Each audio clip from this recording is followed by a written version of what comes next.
Le lendemain de Pâques, la nouvelle Église a commencé son histoire. Les premiers chrétiens ont été appelés à s'organiser, mais ils ont eu aussi un travail théologique important à faire, un travail qui était pour eux tout à fait nouveau. En effet, pendant toute la vie des disciples aux côtés de Jésus, les apôtres ont toujours opposé une résistance farouche à la perspective de la croix. Pour eux, le mot Christ et le mot crucifié étaient deux mots qui étaient radicalement incompatibles.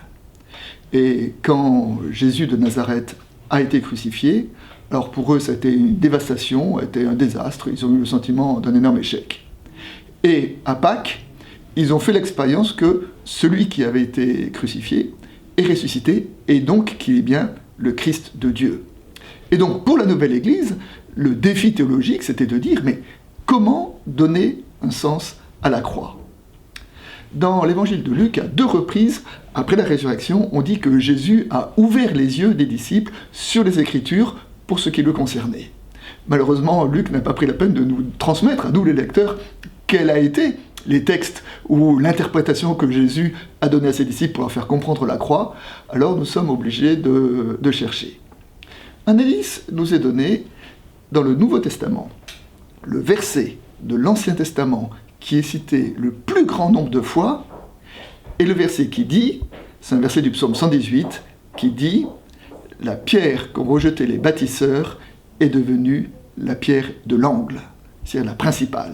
On trouve ce verset dans les 3 évangiles synoptiques, on trouve ce verset dans les Actes des Apôtres, on trouve ce verset dans la première épître de Pierre. La pierre qu'ont rejetée les bâtisseurs est devenue la pierre de l'angle. Une branche de la sociologie s'appelle la rudologie.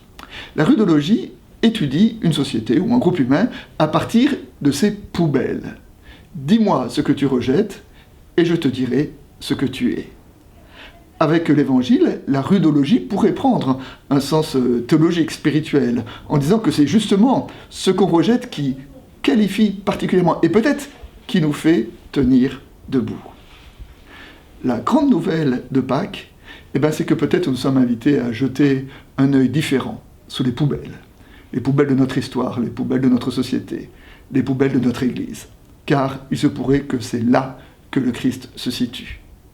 Dietrich Bonhoeffer a dit que cela restait une expérience d'une incomparable valeur, dit-il, que nous avons appris à voir les grands événements du monde à partir de la perspective des exclus, des suspects, des maltraités, des sans-pouvoir, des opprimés, des bafoués.